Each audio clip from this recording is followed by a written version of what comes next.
ये स्कैम के खिलाफ भाजपा की लड़ाई है।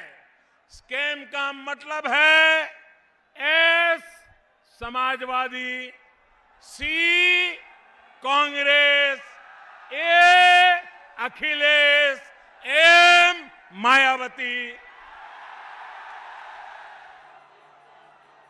उत्तर प्रदेश तय करे आपको स्कैम चाहिए कि भाजपा का चाहिए। आपको स्कैम चाहिए कि कमल चाहिए। आपको स्कैम चाहिए कि यूपी का विकास चाहिए। आपको स्कैम चाहिए कि नौजवानों को रोजगार चाहिए।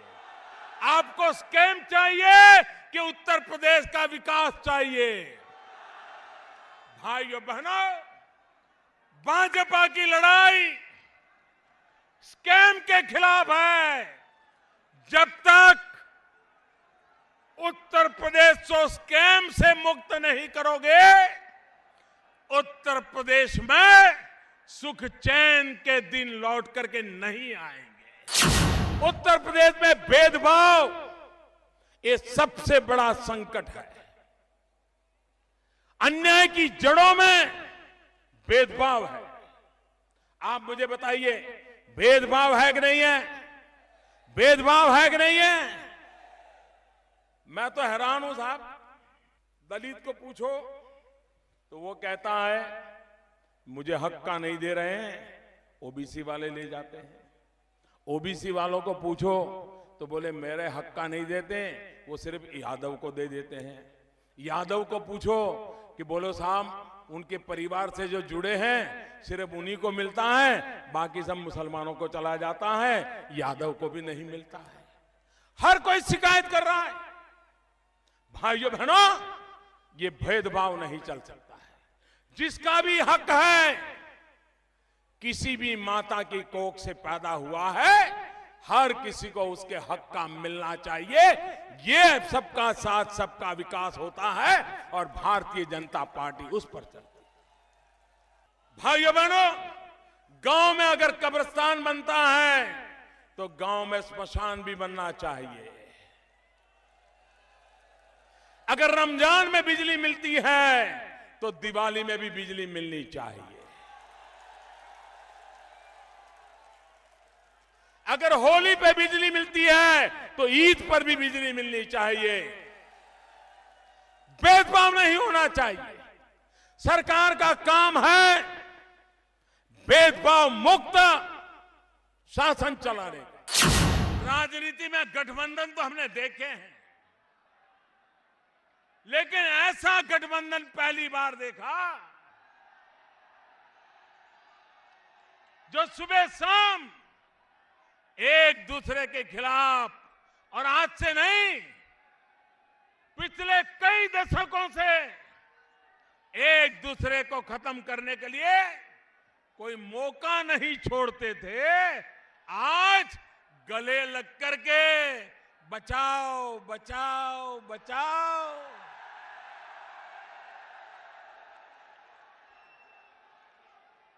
भाइयों बहनों, जो खुद को बचा नहीं सकते वो उत्तर प्रदेश को क्या बचा पाएंगे? उत्तर प्रदेश तय करे आपको स्कैम चाहिए कि भाजपा का चाहिए।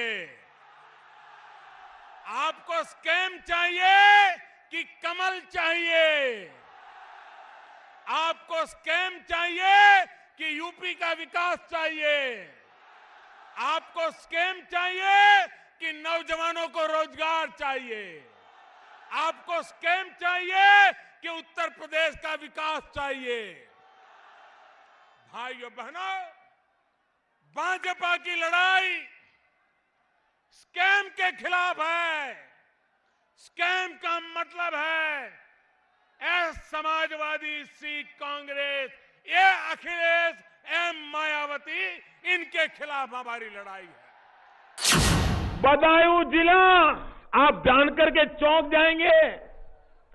495 गांव ये 1500 गांव में उत्तर प्रदेश में जहां बिजली नहीं है उसमें ये वीआईपी जिले के करीब करीब 500 गांव है। 500 गांवों में न खंभा लगा कभी, न बिजली पहुंची कभी, लेकिन मुलायम सिंह को तो पहुंच गए जहां पहुंचना था, मायावती जी पहुंच गई जहां पहुंचना था, अखिलेश जी के भाई को जहां पहुंचना था पहुंच गया, एक कुनबे को जहां जाना था चला गया, आप वहीं के वहीं रह गए। आप मुझे कहिए, इस जिले में आजादी के 70 साल के बाद 500 गांव अंधेरे में है, ये बुरी चीज है कि नहीं है? जब अखिलेश जी कहते हैं काम बोलता है, अखिलेश जी उत्तर प्रदेश का बच्चा बच्चा जानता है आपका काम नहीं, आपके कारनामे बोलते हैं, कारनामे। काम नहीं बोल रहा, कारनामे बोल रहे हैं। ये 500 गांवों में अंधेरा, ये आपका कारनामा था और ये उत्तर प्रदेश ने मुझे प्रधानमंत्री बनाया, मैंने कर्ज चुका दिया, बदायूं ने मुझे एमपी नहीं दिया, लेकिन बदायूं जिले के 500 गांवों में बिजली पहुंचा दी। अब 2 या 3 गांव बाकी है, वहां भी पहुंचा के रहूंगा भाइयों। दिल्ली सरकार को गालियां दे करके मोदी पर जितनी गालियां देनी है देते रहो। अगर 10 मिनट मुझे गाली देते हो दे दो, लेकिन 5 मिनट तो अपने काम का हिसाब दे दो भाई, इतना तो कर दो। मैं आपको हिसाब देने के लिए तैयार हूं, हम कैसे काम कर रहे हैं भाई। हमने कहा था गरीब माताओं को मुफ्त में गैस के चूल्हा देंगे, कहा था कि नहीं कहा था? भाइयों बहनों, अभी तो मेरी सरकार को आधा टाइम अभी हुआ है। अब तक 1,80,00,000 गरीब परिवारों में गैस का चूल्हा कनेक्शन पहुंच गया।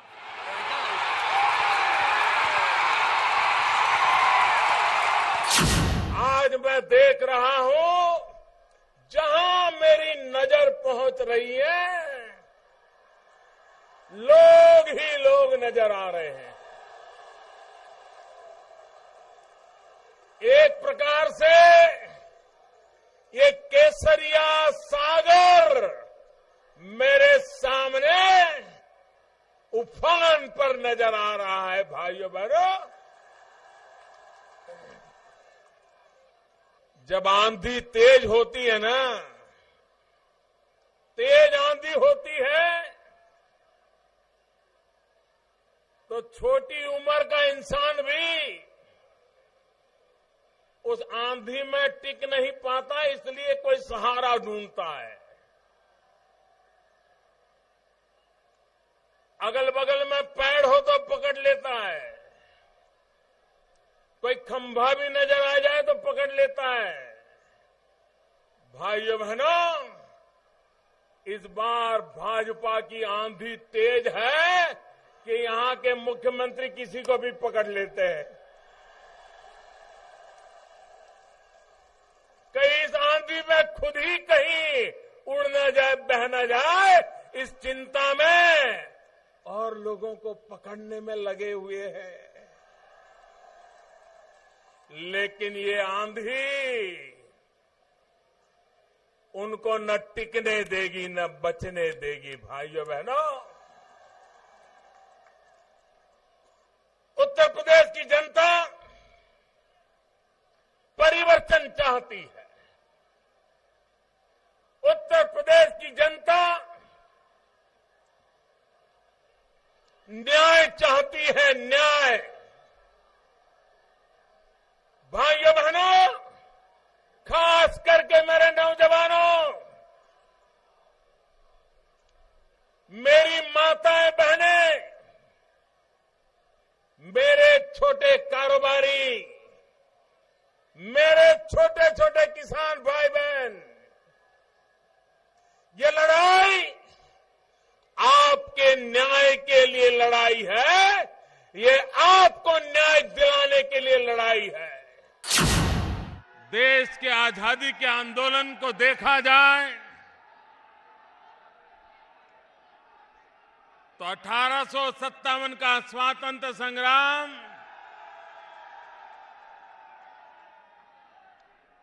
इतिहास में स्वर्णिम पृष्ठ से अंकित है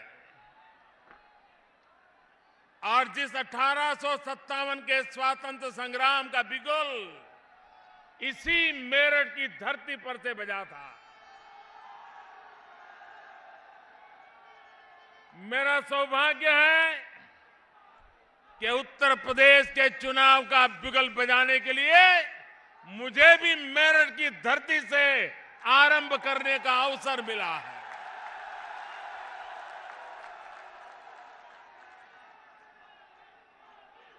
उस समय अंग्रेजों से मुक्ति की लड़ाई थी, इस समय गरीबी से मुक्ति की लड़ाई है।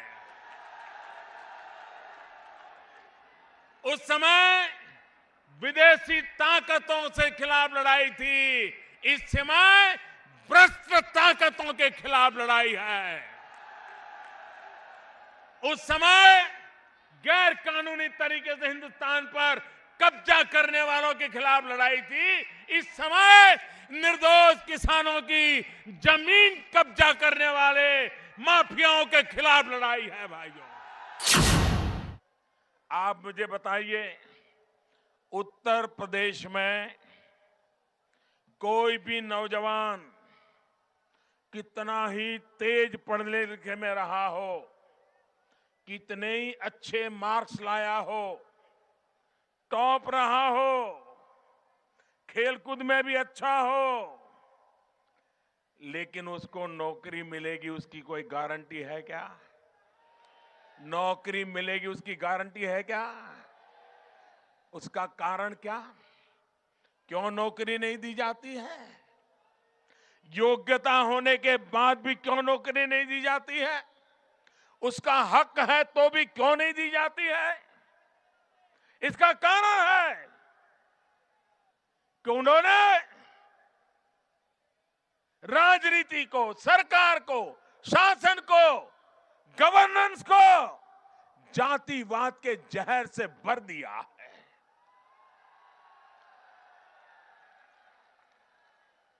और उसके कारण उत्तर प्रदेश के नौजवान जिनका हक है वो हक छीन लिया गया है। मैं आज यहां गाजियाबाद की धरती से पूरे उत्तर प्रदेश के नौजवानों को एक विश्वास देना चाहता हूं, आश्वासन देना चाहता हूं। उत्तर प्रदेश भारतीय जनता पार्टी ने अपने चुनाव घोषणा पत्र में घोषणा की है और भारतीय जनता पार्टी का चुनाव घोषणा पत्र नहीं होता है, वो संकल्प पत्र होता है। संकल्प पत्र। भारतीय जनता पार्टी ने अपने संकल्प पत्र में कहा है कि उत्तर प्रदेश में हमारी सरकार बनने के बाद तुरंत नौकरियों की भर्ती में जो घोटाले हुए हैं, हकदार के साथ जो अन्याय हुआ है, उसकी जांच की जाएगी और जिसका हक बनता है उनको नौकरी में लगाया जाएगा, ये हमने कहा। भाइयों बहनों, आप मुझे बताइए, उत्तर प्रदेश में कोई भी नौजवान कितना ही तेज पढ़ने लिखे में रहा हो, कितने ही अच्छे मार्क्स लाया हो, टॉप रहा हो, खेलकूद में भी अच्छा हो, लेकिन उसको नौकरी मिलेगी उसकी कोई गारंटी है क्या? नौकरी मिलेगी उसकी गारंटी है क्या? उसका कारण क्या? क्यों नौकरी नहीं दी जाती है? योग्यता होने के बाद भी क्यों नौकरी नहीं दी जाती है? उसका हक है तो भी क्यों नहीं दी जाती है? इसका कारण है कि उन्होंने राजनीति को, सरकार को, शासन को, गवर्नेंस को जातिवाद के जहर से भर दिया है।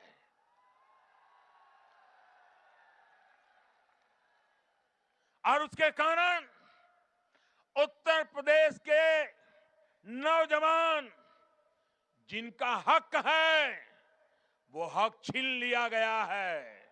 मैं आज यहां गाजियाबाद की धरती से पूरे उत्तर प्रदेश के नौजवानों को एक विश्वास देना चाहता हूं, आश्वासन देना चाहता हूं। उत्तर प्रदेश भारतीय जनता पार्टी ने अपने चुनाव घोषणा पत्र में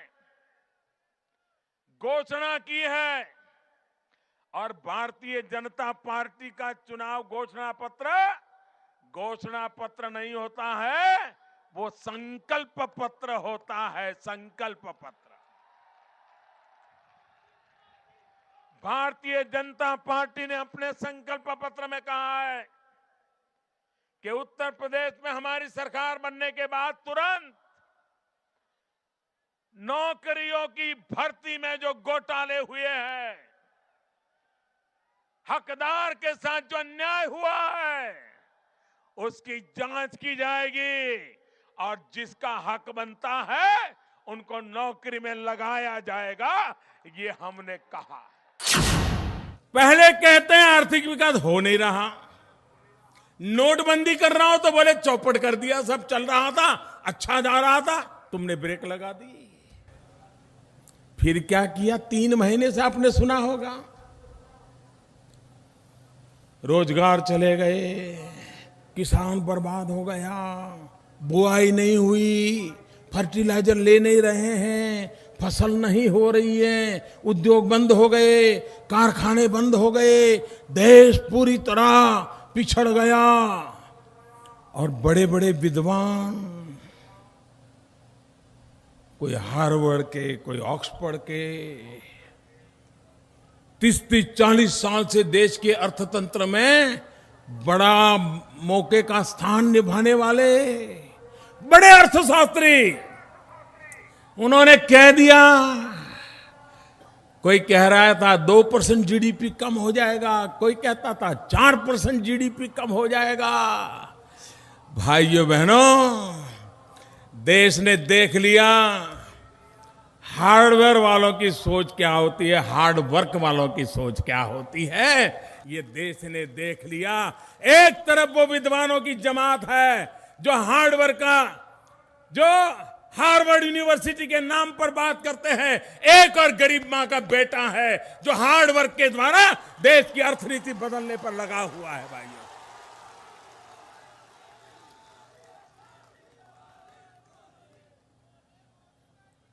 हार्वर्ड आगे बढ़ेगा कि हार्ड वर्क देश के किसानों ने दिखा दिया है, देश के मजदूरों ने दिखा दिया है, देश के ईमानदारों ने दिखा दिया है, हार्वर्ड से ज्यादा दम होता है हार्ड वर्क में। मैंने ऐसी सरकार कभी देखी नहीं भाई, जो जनता के प्रति जिम्मेवार ना हो, नीयत में साफ ना हो, और जो सरकार कहती हो कि सरकार का काम बोलता है।